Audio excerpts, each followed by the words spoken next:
તો પોલીસ યોગ્ય રીતે કામગીરી કરી રહી છે કે નહીં તે માટે રેન્જ આઈજી દ્વારા એક નવો નુસ્ખો અપનાવવામાં આવ્યો છે। ભાવનગર રેન્જ આઈજી ગૌતમ પરમારે વેશ પલટો કર્યો અને પોલીસની કામગીરી નિહાળવા માટે પહોંચ્યા।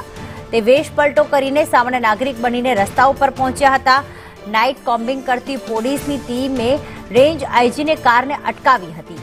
પોલીસ કર્મીએ ચેકિંગ માટે કાર અટકાવી અને મોઢા પર રાખેલો રૂમાલ હટાવવા માટે પણ રકઝક કરી હતી। પૈસા આપવાની પણ લાલચ આપી અને તેની પણ ચકાસણી કરાઈ। બીમાર હોવાનું કહીને જવા દેવા પણ અપીલ કરાઈ હતી।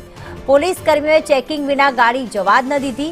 પોલીસ કર્મીઓની કામગીરી રેન્જ આઈજીએ બિરદાવી હતી। રેન્જ આઈજી પોતે એક સામાન્ય વ્યક્તિ બનીને અને કારમાં પહોંચ્યા હતા। લાલચ પણ આપી પૈસાની, પરંતુ પોલીસ કર્મીઓ તે સ્વીકાર ન કરી અને ગાડીને તપાસ્યા વિના આગળ જવા જ ન દીધી। આપણે સીટ બેલ્ટ નો બાંધો ઉભા તમારે આઈજી સાહેબ ને ફોન કરું, એસપી સાહેબ ને ફોન કરું, એવું હોય તો કાંઈ વાંધો નહીં સાહેબ, વાત અમારે કાયદેસરનો દંડ લેવાનો થાય। એસપી સાહેબ ને ફોન કરું તમારા પાવતી ભરતા જાઓ તમે। એસપી સાહેબ ને કહેતા હોય તો હું ફોન કરું। 500 રૂપિયાની પહોંચ ભરજો તમે સીટ બેલ્ટ।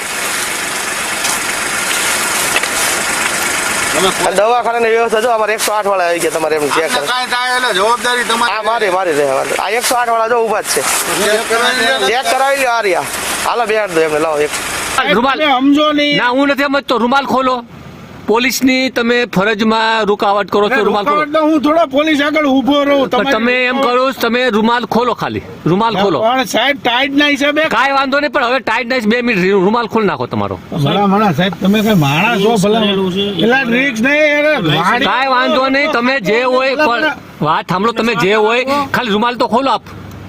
અમને સાહેબ ખોલો, મને ગાડી ચલાવવા દો। હું તમને કહું છું, તમે ખાલી રૂમાલ તો ખોલો। મારી વાત તો સાંભળો તમે, બધી વાત સાંભળવી છે। ઓલી ગાડીને બોલાવી લો તો અહીંયા ભાઈ ફોન કરીને, પછી નહીં ચાન્સ દઈએ, અત્યારે ચાન્સ આપશું। પોલીસમાં એવું ન કરો ભાઈ, મોટા ભાઈ અમારી ફરજ છે, અમારી ફરજ બજાવવી પડે। બધા ઉતરો તમને ચેક કરવા દો મોટા ભાઈ।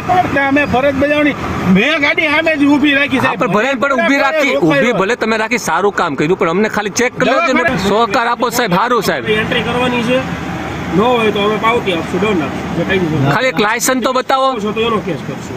એક રૂમાલ તો કાઢો તમે, રૂમાલ તો ડીકી તો ખોલો સાહેબ, ડીકી નહીં ખોલો। એ ભાઈ અમે બધા પૈસાની વાત નહીં કરતા, અમે નથી કોઈ લેતા ભાઈ, એવી બાતની વાત કરતા, એવી જરી વાત નહીં કરતા, એવી વાત નહીં કરતા હો ભાઈ, એવી જરાક એ વાત નહીં કરતા। જો વિડીયો ચાલુ છે એટલે અમે રૂમાલ સમજો નહીં ના, હું નથી સમજતો। રૂમાલ ખોલો પોલીસની। તો વારંવાર પોલીસ કર્મીએ કહ્યું કે રૂમાલ ખોલો, ડિક્કી ખોલો, ત્યારે સામે લાલચ આપવાનો પણ પ્રયાસ કર્યો, પરંતુ એ સૌથી વાત બિરદાવવા લાયક છે કે આ પોલીસ કર્મીઓને એ ખ્યાલ ન હતો કે આ રેન્જ આઈજી પોતે ગૌતમ પરમાર છે, કારણ કે એક તો તે વેશ પલટો કરીને આવ્યા હતા સામાન્ય વ્યક્તિની જેમ, અને પાછો તેમણે ચહેરા ઉપર રૂમાલ પણ બાંધેલો હતો। અને ગૌતમ પરમારે આ નવો નુસ્ખો અપનાવ્યો છે। રેન્જ આઈજી છે ભાવનગરના, અને તેમણે પોલીસ કર્મીઓ નાઇટ કોમ્બિંગમાં યોગ્ય કામગીરી કરી રહ્યા છે કે નહીં તે ચેક પોતે કર્યું, અને તેમણે આજીજી પણ કરી, ભાઈ હું દવા લેવા માટે જઉં છું, બીમાર છું તો મને જવા દો, પરંતુ પોલીસ કર્મીઓએ તેમને ના જવા દીધા।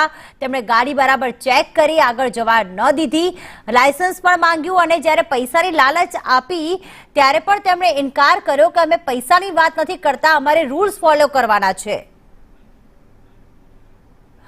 ત્યારે વનરાજસિંહ પરમાર જે પોલીસ કર્મી અમારી સાથે ફોનલાઈન પર જોડાઈ ગયા છે।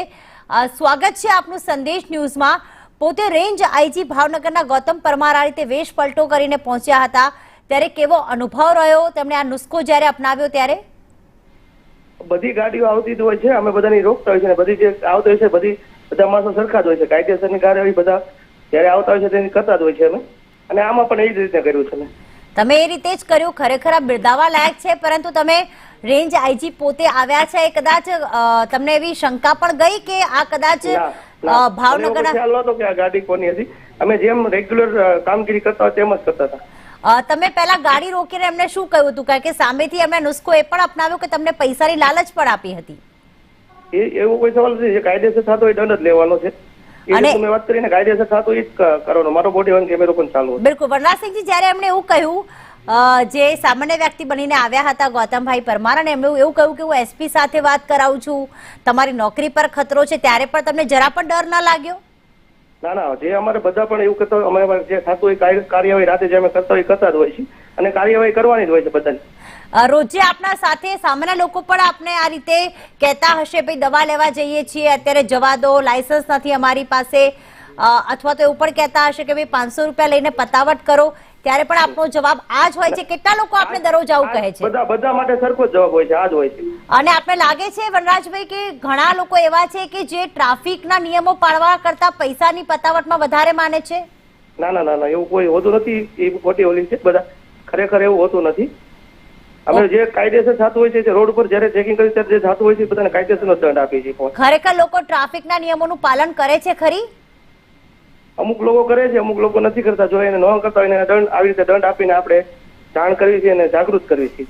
બિલકુલ, આભાર સંદેશ ન્યૂઝ સાથે વાત કરવા બદલ. તો વનરાજસિંહજી જોડાયા અને એમણે જ કહ્યું કે તેમને બિલકુલ એવી શંકા પણ ન ગઈ અને સ્વપ્ને પણ વિચાર્યું ન હતું કે ભાવનગરના રેન્જ આઈજી આ રીતે આવશે, પરંતુ ખરેખર તેમની કામગીરી બિરદાવવા લાયક છે. જો પોલીસ આ રીતે કડક રીતે જો ટ્રાફિકના નિયમો પડાવશે અને જે ખરેખર ગુનેગાર હોય એમને જો સજા કરશે કોઈ ઓળખાણ કે પૈસાની લાલચ વિના, તો ખરેખર દેશની કાયદો વ્યવસ્થા, રાજ્યની કાયદો વ્યવસ્થા જે છે એ બિરદાવવા લાયક બનશે.